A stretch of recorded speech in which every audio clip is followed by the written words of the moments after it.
પહેલા તો જણાવી દઉં કે આ કેસમાં વીમાને લઈને શું જોગવાઈ છે તે વિશે કાયદાના જાણકાર મિત્રો તમે કોમેન્ટમાં જણાવજો। હવે આ કેસ છે દિલ્હીના નિર્માણ વિહારનો। અહીં એક મહિલાએ 8 સપ્ટેમ્બર 2025 સોમવારના દિવસે ₹27 લાખની થાર ગાડી ખરીદી હતી। તેઓ આ કારને લેવા મહિન્દ્રાના શોરૂમ પર પહોંચે છે।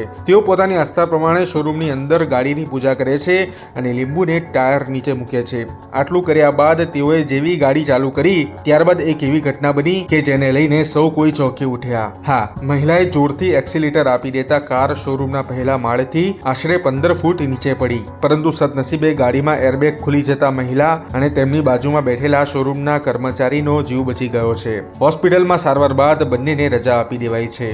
મિત્રો, આ કેસમાં કોઈ પોલીસ ફરિયાદ દાખલ થઈ નથી, પરંતુ સવાલ એ છે કે માલિક નવી ગાડીને લેવા જ આવ્યા હતા તો ગાડીને શોરૂમના ઉપરના માળ પર શું કામ રાખવામાં આવી અને નીચે જો કોઈ વ્યક્તિ હોત તો તેની શું હાલત થઈ હોત તેનો અંદાજો તમે લગાવી શકો છો। તો હવે આ કેસને લઈને તમે શું કહેશો? કરો કોમેન્ટ।